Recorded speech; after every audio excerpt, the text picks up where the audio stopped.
Hi guys, welcome back to another 2004scape video.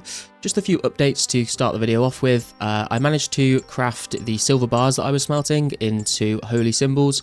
That got me up to about 28 crafting, and from there I had some arrows just sat in my bank from killing hill giants. So I went to the cows in Lumbridge and just did a few trips to get some cow hides. Got my ranged up to level 18 by using up all the arrows, and then I crafted all of the leather into hard leather, tanned it, and then made hard leather bodies. So we're up to level 30 crafting there. And now I am basically coming down into Edgeville Dungeon to mine coal. I've switched over from the Barbarian Village spot because there's just more rocks down here. It can be a little bit annoying when the hobgoblins aggro you, but if you just stand next to the gate here, they won't aggro anymore after that. I am getting very close to level 52, which is the level we need. But I think I have nearly enough coal in the bank to make all of the iron ore that I've currently got into steel bars. So I think we're going to go check out the bank, and then I might just start power mining iron just to finish the level off. So I'm going to finish this inventory up, and we'll go and check out how much coal and iron ore we've got in the bank. So here we are at the bank after that inventory. And if we deposit all of this, yeah, so you can see here we've got 400 iron ore, 824 coal ore. We've actually got a little bit more coal than we need, but that should be enough to make ourselves 400 steel bars, which is going to be very nice. I think I've decided that I'm going to sell them. I've got 292 here as well, and although I do need the smithing XP, I think it would be better to get the cash from them because I think they're selling for about 400 GP each at the moment, and then I can use that to invest into other skills. Like I can buy arrows, I can buy runes for ranged and magic, I can maybe buy some cow hides for crafting, that sort of thing. So I think that's what I'm going to go and do. But first of all, we're about 5k XP off level 52, which is the highest mining level requirement we need for any of the members quests that are coming out. So I think I'm just going to go and power mine some iron to finish off that last 5k XP, get 52 mining, then go and smelt all of the iron that we've got into steel bars. So I'll see you once we get the level. Right, so I decided actually not to power mine iron in the end. I decided to just come here and AFK the iron and the silver rocks and just bank them because I was playing on mobile for a little bit. And we are just coming up to the level here. There is level 52 mining. That is the highest mining level we need for any of the members quests. That will be the requirement for Legends quest. So I'm just going to wrap up the last few rocks here and we'll head back to the bank. And then what we'll do is we will smith all of the iron and coal into steel bars, see how much we have and try and sell them. I'm also going to smelt all of the silver ore that we've collected here into silver bars and then turn them into holy symbols for some crafting XP. And I believe I've also been getting quite a few gems as well, so the ones that I have the level to cut, I will also cut them for some crafting experience. I don't have the gold to turn them into any more jewelry at the moment, but I'll get those cut up and we will see what levels we have at the end of all of that. So we have just finished smelting all of our ores into bars. I've turned the silver bars into holy symbols. That's got us up to level 35 crafting, which is pretty nice because 31, I believe, is the requirement needed for the Lost City quest to unlock the Dragon Dagger and the Dragon Longsword. And we've managed to get up to 38 smithing with the steel bars as well.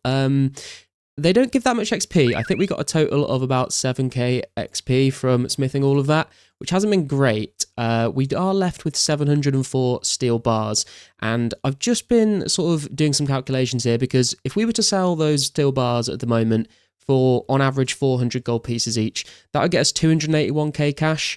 I did some quick maths, and to get level 38 up to level 40 smithing, it would need 140 steel bars. Now, if I then sold the rest of the steel bars after doing that, it would leave me with 225k, which is still a nice little bit of money. And I'm thinking I might do that because overall, I need 50 smithing. That is the highest level smithing requirement for members quests. But that's Legends quest, and I think they've said that that might not even be in the game on the launch of members.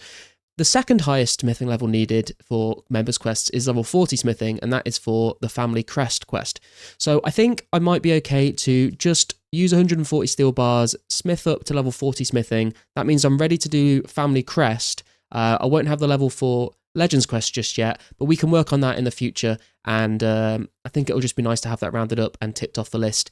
And at the end of the day, we'll still have 225k cash. So I think I'm going to go and smith 140 steel bars to get ourselves up to 40 smithing, and then sell the rest off to make some money. And for those of you who are wondering, yes, I did do all of this mining with an adamant pickaxe. It was not great, but I did not have the money to buy a rune one. So that's that. Let's get to smithing some steel items. And there is level 40 smithing. We can now smelt gold ore and make steel battle axes, and that is the requirement for the family crest quest. So I think that's going to wrap up the smithing for us there. I have made some steel square shields and some steel warhammers, so I'm going to try and sell those to some shops to get my money back. I can't high out things just yet. And then other than that, we are now going to see if we can sell the rest of these steel bars and get a nice little cash stack on the go that we can spend on probably maybe some rune armor, maybe some runes and some arrows to train these, and then maybe eventually some crafting supplies. So I'm going to go see what we can do with that, and I guess you'll see the results when I get back. So a quick update here, actually, we haven't spent any of our money yet, but we have managed to sell the steel bars. And I did my first live stream last night, and I just wanted to sort of update you on this. So we went to Hill Giants basically for the entire stream to try and get some big bones to train our prayer level up. You can see there we're up to 32 prayer now, up to 54 combat, and we did get up to 48 strength, and then I ended up logging out, and then when I logged back in again, I forgot to switch my attack style. And if you haven't seen the live stream from last night, I had a conversation with Josh Brown Games for about an hour. We were just sort of discussing the server and things like that.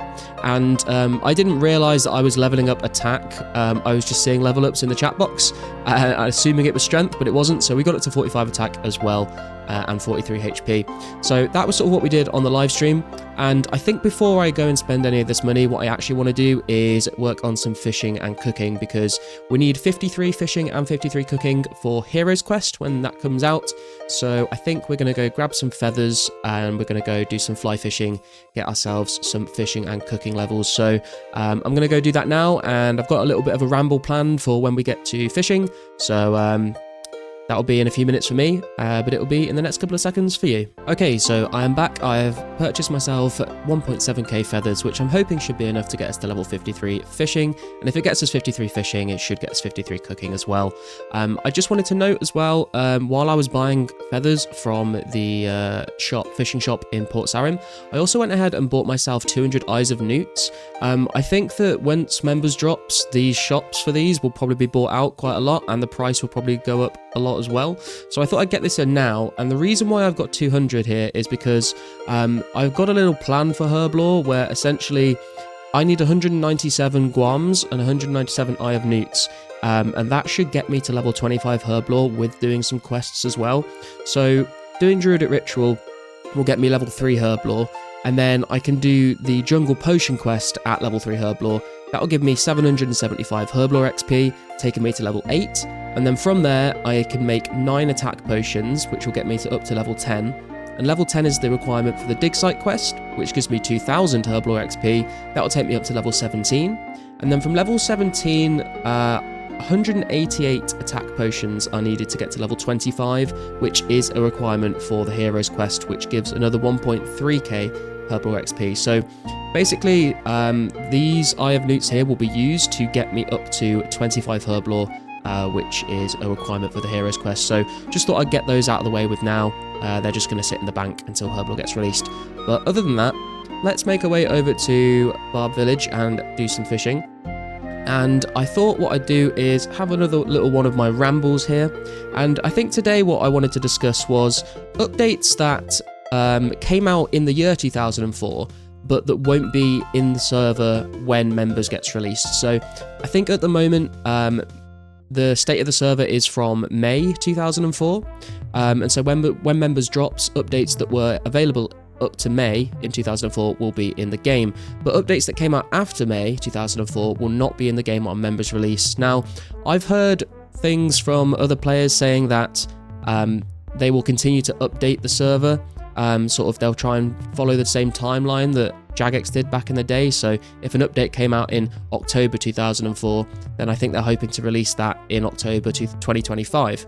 I've also heard people say that they'll go past 2004, so updates that came out in 2005 I think will get added in 2026, and there might be an option there to stay in 2004 if you don't want to play any of those updates, or the option to choose to play those updates if you want to. I'm not sure A, how much truth there is to that, and B, how that will be implemented, whether there'll be 2004 only worlds and like maybe if you play a 2005 world, you can't go back, or maybe the item, you can't trade 2005 items in 2004. I'm not sure how it's all going to work. I don't know if they are going to do that. So that's just what I've heard from people. If anyone has any more information or can confirm whether that's the case, please let me know in the comments. But for now, I thought I'd go through and talk about some of the updates that won't be there in members, because obviously if players are joining going, it's 2004scape, but hang on a minute, why isn't this piece of content in the game? This will be why. So these are things that hopefully will get released this year, but don't expect to see them in the game when members comes out. So we'll start with June 2004, the Elemental Workshop quest came out. Obviously being able to get the Mind Shield. You won't be able to do that on members release. You'll have to wait maybe till June this year if they decide to add those things in. Also in June 2004 was the Priest in Peril quest, which unlocked Morytania. That's obviously a pretty big piece of content, a new area to explore and things to do there. So that will not be in the game on release of members. The same goes for Brimhaven Agility. In July 2004, the Brimhaven Agility Arena was introduced, and I know a lot of people are probably looking forward to that, because I think as it stands, the only ways to train agility are going to be the Gnome Agility course, the Barbarian Agility course, and the Wilderness Agility course. So once you hit level 52 for the Wilderness one, I think that's what you're going to be stuck with for the foreseeable future. Obviously, if Morytania comes out, you'll get access to the Werewolf course, and if they release the Brimhaven Agility Arena in July, you'll also be able to use that to train your agility. After that, also in July, was the Agility Potion and the Super Restore Potion. Those actually weren't in the game until July 2004. So Agility Potions, not sure anyone ever uses those, but I guess if there's a shortcut you wanted to use that you don't have the level for, maybe you could do that. And Super Restore Potions, again, not sure really how useful those are going to be. I think Prayer Potions are pretty much what everyone's going to be using anyway, because there's not really any content in the game that you particularly need to use brews for, so I don't really see Super Restores being that big of a deal, but they won't be in the game on members release.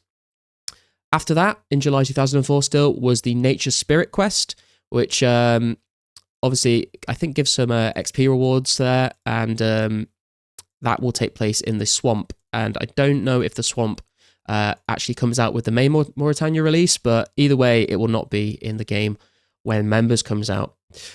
Moving on to August 2004, there were actually some new random events added. So you might notice that currently you cannot get the maze random event, the mime random event, or the strange box random events. Those were all added in August 2004.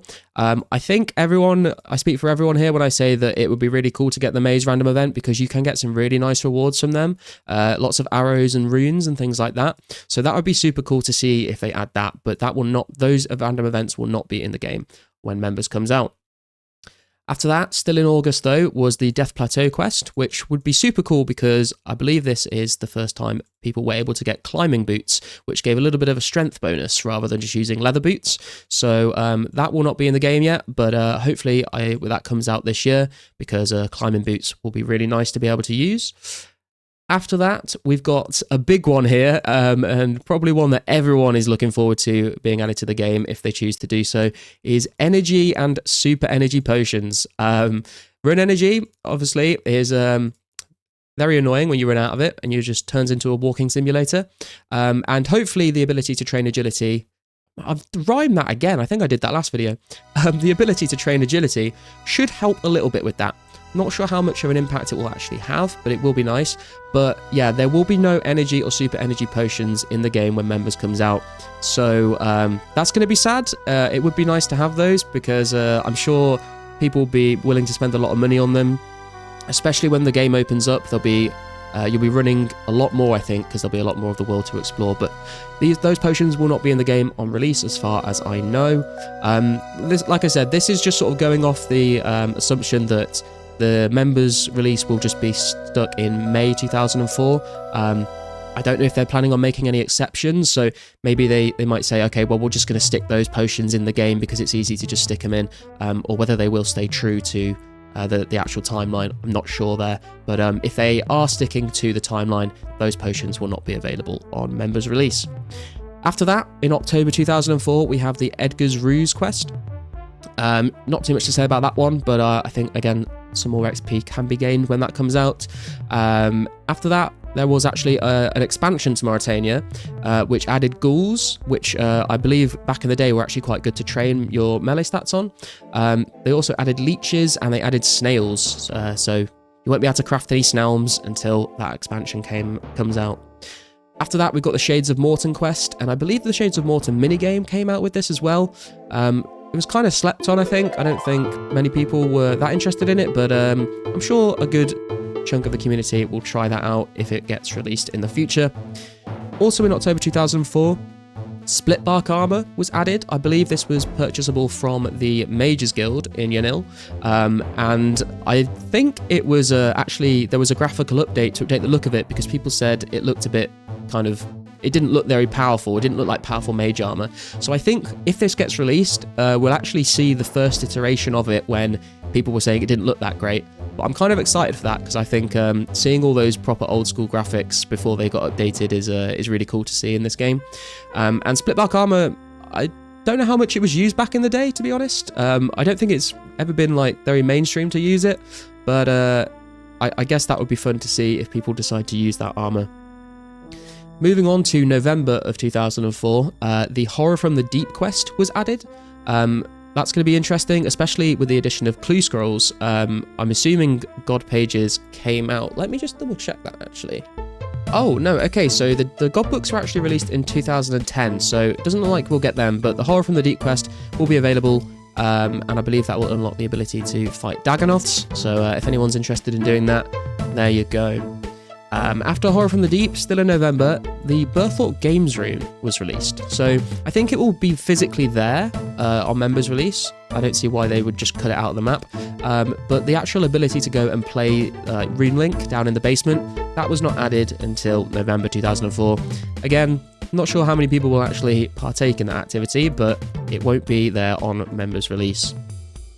After that, and quite a big one here actually, the Throne of Miscellanea quest came out, and this was the thing that unlocks, oh, there's 44 cooking, very nice. That is the quest that unlocks the kingdom management, and this is going to be super useful for people if they decide to add it in the future. Obviously you'll need to have a decent chunk of money to put into it, but the amount of like logs and ores and things like that you can get out of it is super nice, especially as you know you can sort of just top up your favor and then leave it going for a month and then come and collect all your resources after. If they decide to add that in, it's going to be massive, but it won't be there on members release. Finally, we move on to December of 2004, I should say, and a big quest came out here. It was Monkey Madness. That's obviously going to be huge, bringing dragon scimitars into the game. Not much else to say about that. Some good XP rewards in there as well, actually, for Monkey Madness, but I think everyone just knows that quest for the dragon scimitar. After that, another big update. Not sure how popular it will be, but I'm sure when it drops, if they decide to add it into the game, it will be very popular for a short amount of time anyway. Castle Wars. Castle Wars was huge back in the day. I remember it was a lot of fun. Everyone was just running around trying to kill each other without all of the really high leveled gear. It was just people running around, and you actually had a chance of sneaking flags and being able to tank people's attacks. It was super fun. So we'll see whether that gets added later on this year. And then the final updates of 2004 in December, nothing too crazy, but the Haunted Mine quest was added. That boss was absolutely awful to kill, so it'll be interesting to see trying to do that with 2004scape gear. And there were also some Flax changes. I believe that I spoke in my last video about picking Flax and the way that it blocks your movement. I think they made some changes in December 2004 so that it doesn't block your movement, and I think that's also when they made it so you can get more than one Flax per plant. So any Flax pickers, maybe December this year, picking Flax might get a little easier for you.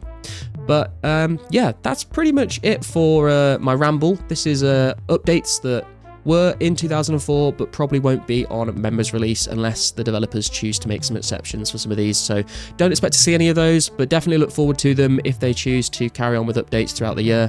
But yeah, I think I rambled on for long enough, and this is probably going to be a good time to wrap up the video. I might put a little clip in if we just get to our fishing and cooking goals. So I'll cut the clip here and I'll say goodbye in the next clip. And here is the next clip. There is level 53 fishing coming in. We can now catch larva eels, and we actually got up to 55 cooking from cooking these fish that we've been catching as well. So that is the last little clip to wrap up the video. Those are the requirements that I needed for the heroes quest. And other than that, guys, as I said, the video's been dragging on a little bit here, so I'll end it here and I'll see you in the next one.